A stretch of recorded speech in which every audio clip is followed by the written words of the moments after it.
അമ്മമ്മ ഇപ്പൊ എന്ത് ചെയ്യുമായിരിക്കും? മരുന്നും ഹോസ്പിറ്റൽ കാര്യങ്ങളൊക്കെ ശരിക്കും നോക്കുന്നുണ്ടാവോ? മോളെ സുഖാണോ? ഞാൻ അടിപൊളിയായിട്ട് ഇരിക്കുന്നുണ്ട് കേട്ടോ. എന്റെ കാര്യങ്ങളൊക്കെ നോക്കാനേ കെയർ മാർക്കിൽ നിന്ന് ആള് വന്നിട്ടുണ്ട്. ഒന്നിനൊരു മുടക്കല്ല.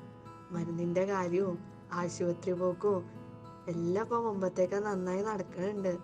വീട്ടിലാണെങ്കിൽ എല്ലാത്തിനും ഒരു സഹായത്തിന് ആളായി. ഇതാരാ ഇത്രയും സർവീസ് എല്ലാം പ്രൊവൈഡ് ചെയ്യുന്നത്?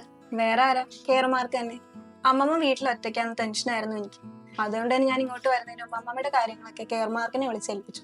Personal care, toilet assistance, insulin management, അതുപോലെ തന്നെ ഹോസ്പിറ്റൽ അപ്പോയിന്റ്മെന്റ്സ് വരെ കെയർമാർക്കിന്റെ ഹെൽത്ത് കെയർ അസിസ്റ്റൻസ് നോക്കിക്കോളും. ഉറപ്പാണോ? എന്റെ അമ്മമ്മ ഹാപ്പിയാ, അതിലും വലിയ എന്ത് ഉറപ്പാ വേണ്ടത്?